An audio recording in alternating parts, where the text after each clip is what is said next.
मैनावती ने काणिकानाथ से वचन लेकर गोपीचंद के मन की भय शंका दूर की। दूसरे दिन प्रातःकाल राजा गोपीचंद नाथों के शिविर में पहुंचा। उसने कानिफ नाथ के चरणों पर मस्तक रखा और हाथ जोड़कर खड़ा हुआ। कानिफा ने उससे पूछा, तुमने जालंधर नाथ को कहाँ दबा रखा है? वह स्थान मुझे दिखाओ। राजा स्थान दिखाने को तैयार हो गया। उसके साथ नाथ ने एक शिष्य भेजा। शिष्य को वह जगह दिखाकर राजा लौट आया। तब कानिफा ने कहा, अब बताओ, किस युक्ति से तुम जालंधर नाथ को बाहर निकालोगे? राजा ने विनम्रता से उत्तर दिया, महाराज, मुझे कुछ समझ नहीं आता। मैं तो पूर्णतः आपकी शरण हूँ। आप ही मेरे माता पिता, गुरु और त्राता हैं। मैं आपका दास हूँ।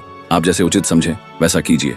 यह सुनकर कानिफा ने उपाय बताया। राजा, अपने प्राणों की रक्षा के लिए तू 5 धातुओं सोना, चांदी, तांबा, पीतल और लोहा के 5 पुतले अपने ही रूप के बनवाए। राजा ने तुरंत कारीगरों को बुलवाया और पंचधातु के गोपीचंद की आकृति के 5 पुतले बनवाए। पुतले अत्यंत जीवंत जैसे तैयार हुए।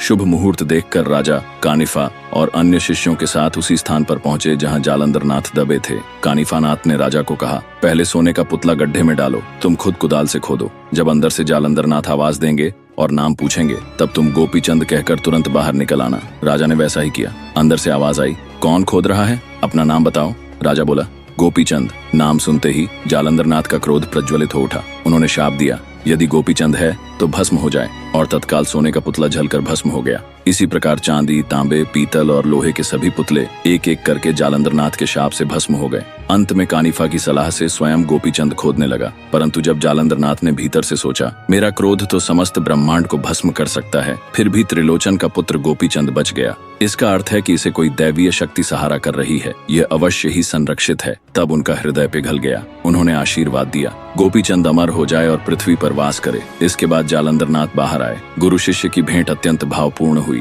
कानिफा की आंखों से आंसू बह निकले। गोपीचंद ने उनके चरणों पर मस्तक रख दिया। जालंधर नाथ ने उसे आशीर्वाद दिया, जब तक सूर्य चंद्र रहेंगे तू पृथ्वी पर जीवित रहेगा। मैनावती भी आई। उसने कहा, गुरुजी, जैसे अंधे की लाठी खो जाए तो वह व्याकुल हो जाता है, वैसे ही पिछले 11 वर्षों से मेरी दशा थी। यह सुनकर जालंधर नाथ ने उसे सांत्वना दी। फिर उन्होंने गोपीचंद से कहा, बेटा, जो चाहे मांग लो, चाहे राजवैभव भोगो या योग मार्ग अपनाओ। राजा ने मन ही मन विचार किया, राज्य और वैभव नाशवान है। जालंधर नाथ 11 वर्ष तक गड्ढे में जीवित रहे, यह उनकी अलौकिक शक्ति है। जब मृत्यु भी इनके आगे असहाय है, तब मैं भी वैराग्य को अपनाऊं। उसने दृढ़ निश्चय कर कहा, गुरु महाराज, जैसे अग्नि के स्पर्श से वस्तु अग्निमय हो जाती है, वैसे ही अब मुझे भी अपने जैसा बना दीजिए। जालंधर नाथ ने उसे मंत्रोपदेश देकर संन्यास मार्ग पर प्रवृत्त किया। राजा ने केश जटा में बांध लिए, लंगोटी धारण की, कानों में मुद्राएं पहन ली, भस्म की झोली और भिक्षा पात्र लिया और नागपंथी योगी के वेश में खड़ा हो गया। जल्द ही मिलते हैं कल।